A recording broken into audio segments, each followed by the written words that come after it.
तो गाइस कैसे हैं आप सब लोग। ब्लीडिंग फेट के एपिसोड 12 के साथ हाजिर हो। तो लास्ट एपिसोड के एंड पे हमने देखा था कि महाराज योंगम्योंग उन तीनों को यहाँ पर एक मोटिवेशन देता है कि उन तीनों को चोन शिमवान के लिए फाइट करना होगी, उसे हराना होगा और चोन शिमवान उनको मिल जाएगी और वो लोग प्रैक्टिस करने के लिए वहां से भाग जाते हैं। और इसी के साथ ही यहाँ पर वो लोग हमारे योंगम्योंग को चैलेंज करने के लिए बुलाते हैं और उसे कहते हैं कि योंगम्योंग चलो जल्दी से बाहर आ जाओ, हम तुम्हें चैलेंज करना चाहते हैं। योंगम्योंग कहता है चलो देखते हैं कि ये लोग क्या चाहते हैं। और इसी के साथ ही महाराज योंगम्योंग बाहर निकलता है और कहता है चलो फिर फाइट करते हैं। और इसी के साथ ही में यहाँ पर सीजन गुजरते हुए दिखाई देते हैं, जैसे कि यहाँ पर क्या हरे पत्ते गिर रहे होते हैं और उसके साथ ही वहां पर खजां का मौसम आ जाता है और यहाँ पर पीले पत्ते गिर रहे होते हैं, फिर साथ ही बर्फ गिर रही होती है और इसी के साथ ही फिर से वहां पर फ्लावर्स निकल आते हैं, यानी कि यहाँ पर सीजन गुजरते हैं जिसके साथ टाइम गुजर रहा है। टाइम गुजरने के साथ ही यहाँ पर लास्ट के ऊपर दिखाते हैं कि हमारा योंगम्योंग अभी भी यहाँ पर इजियोन से फाइट कर रहा था। वो इजियोन को नीचे गिरा देता है और उसे कहता है कि तुम हार चुके हो। तो ये बताओ कि पिछले 2 साल में तुम लोग मुझसे कितनी बार हार चुके हो। तो मुझे यहाँ पर अगर याद है तो मुझे लगता है कि मैं पूरे 173 बार तुम लोगों को हरा चुका हूँ। क्या तुम लोगों को बिल्कुल भी शर्म नहीं आती? हर बार तुम हारने के लिए आ जाते हो। एक बार यूरी और मिरियो को दिखाते हैं कि वो लोग साइड के ऊपर बैठकर हमारे योंगम्योंग की तरफ देख रही होती है। तो मिरियो कहती है कि जब भी मैं इस लड़के को देखती हूँ तो मेरी सांस जो होती है वो उखड़ जाती है और पता नहीं दिल की धड़कन इतनी तेज क्यों हो जाती है।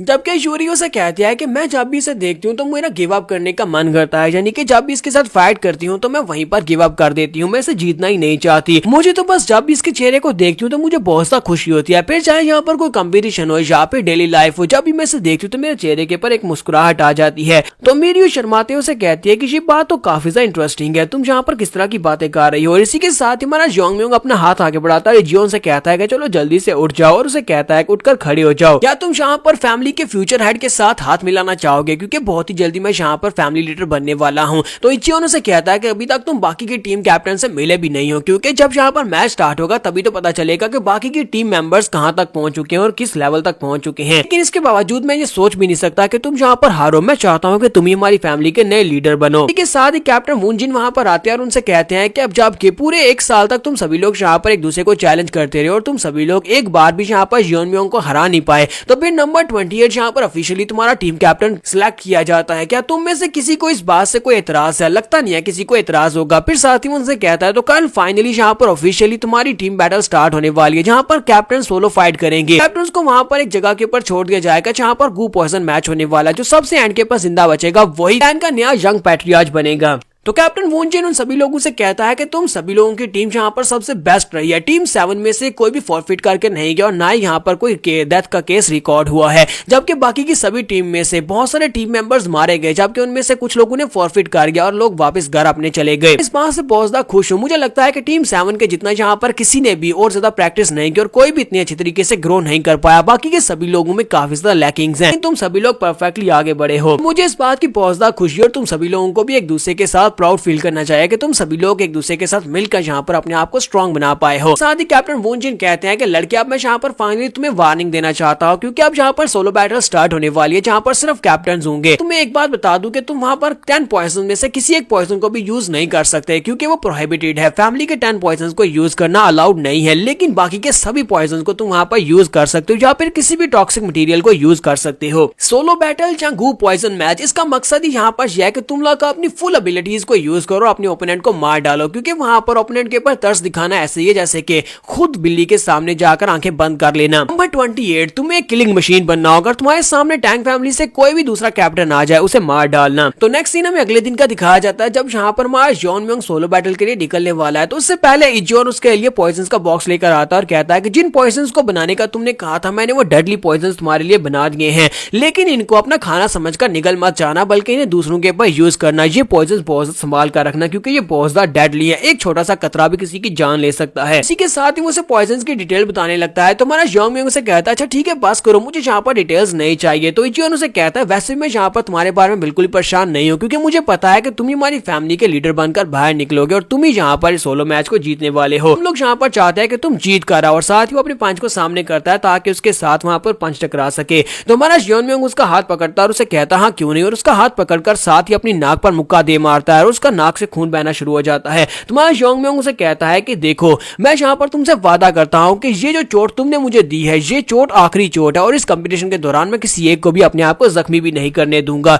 और यहाँ पर सही सलामत इस मैच को पार करने के बाद बाहर निकलूंगा। और साथ उसके लिए फॉर्मेशन ओपन होती है और मैं योंग म्योंग उस फॉर्मेशन के अंदर चला जाता है और उन सभी लोगों से कहता है कि बहुत ही जल्दी मैं बाहर आऊंगा, मेरा इंतजार करना। और यहीं पर हमारे योंग रियोंग को भी दिखाते हैं कि टैंग योंग रियोंग को भी वहां पर 10 पॉइजन में से एक पॉइजन दिया जाता है, क्योंकि जहां पर किसी और के पास 10 पॉइजन में से एक पॉइजन नहीं है, लेकिन क्योंकि ग्रैंड एल्डर इसके साथ है, इसी वजह से इसे 10 पॉइजन में से खतरनाक पॉइजन दे दिया गया है और वो इस मैच में फ्रीली इस पॉइजन को यूज कर सकता है। सिर्फ इतना ही नहीं है, बल्कि जब वो पोर्टल को पार करते हुए अंदर जा रहा था तो वहां पर मास्टर जी गाल रास्ते में खड़े होते हैं। वो उसे कहता है कि मास्टर जी गाल, क्या तुम यहाँ पर मेरी मदद करने वाले हो, लेकिन तुम मेरी मदद क्यों करोगे? क्या तुम मुझे यहाँ पर डिटेल में बता सकते हो कि तुम मदद कैसे कर सकते हो? तो मास्टर जी गाल उसे कहते हैं कि मैं यहाँ पर तुम्हारी मदद करने के लिए ही आया हूँ, क्योंकि यहाँ पर सोलो बैटल जिस जगह के ऊपर होने वाली है वो एक एरिना है जो कि हमारी फॉर्मेशंस के साथ क्रिएट किया गया है। वो एक ओपन स्पेस है जिसे हम लोग पूरी तरह से कंट्रोल कर सकते हैं। लोग यहाँ पर तुम्हारे सारे कैंडिडेट्स की पोजीशंस को देख सकते हैं और साथ ही उनको कंट्रोल कर सकते हैं, किसे कहां पर भेजना है हम लोग ये भी डिसाइड कर सकते हैं।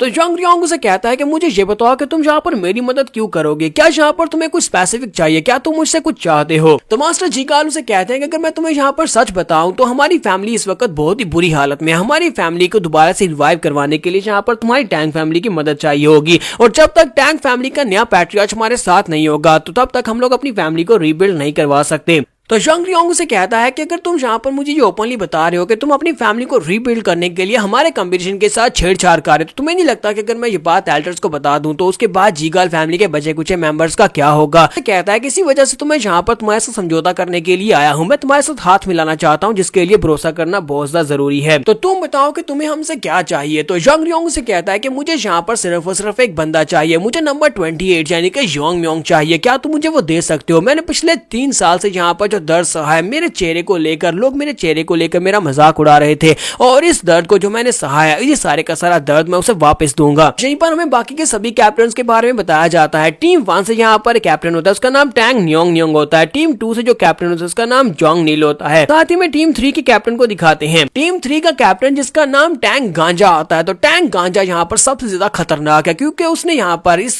सोलो मैच के लिए आने से पहले अपने सारे के सारे टीम मेंबर्स और इसके साथ साथ उसको ट्रेनिंग देने के लिए जितने भी गार्ड्स हैं सभी लोगों को बहुत ही बेदर्दी के साथ मार दिया होता है। कहता है कि मुझे तो लगा था कि यहाँ पर सबसे बेस्ट कैंडिडेट्स हैं और तैयारी करने के बाद स्ट्रॉन्ग हो जाएंगे, लेकिन अफसोस ये सारे के सारे बहुत ज्यादा कमजोर हैं। 3 साल से इन लोगों ने यहाँ पर कुछ भी नहीं उखाड़ा और इसी के साथ ही वो भी फॉर्मेशन के अंदर चला जाता है और कहता है चलो देखते हैं कि यहाँ पर कैप्टन दूसरी टीम के कैप्टन कितने स्ट्रॉन्ग हैं। टीम 4 के कैप्टन को दिखाते हैं, वो एक लड़की होती है जिसका नाम टैंग हीरिन होता है। टीम 5 का कैप्टन टैंग जी यूल होता है और टीम 6 का कैप्टन जो होता है उसका नाम टैंग म्योंग सू होता है। टीम 7 के कैप्टन का नाम बताने की तो जरूरत भी नहीं है क्योंकि उसका नाम योंग म्योंग है। तो हमारे योंग म्योंग को दिखाते हैं कि फॉर्मेशन के अंदर आने के बाद वो एक बड़ी सी क्लिफ के ऊपर खड़ा होकर सामने की तरफ देखता है और कहता है कि यहाँ का मौसम तो बहुत ज्यादा अच्छा है। तो इस सोलो बैटल में आने वाले बाकी के सभी कैप्टन के लिए मरने का एक बहुत ही अच्छा दिन है। तो यहाँ पर हम लोग अपनी एपिसोड 12 का एंड करेंगे और नेक्स्ट एपिसोड में फाइनली यहाँ पर किलिंग स्टार्ट होने वाली है। ये सभी कैप्टन एक दूसरे के साथ भिड़ेंगे और एक दूसरे को मारेंगे। एपिसोड की एक्सप्लेनेशन अच्छी लगी हो तो कमेंट करके जरूर बताइएगा। चैनल को सब्सक्राइब कर दें, वीडियो को लाइक और शेयर कर दें। शुक्रिया।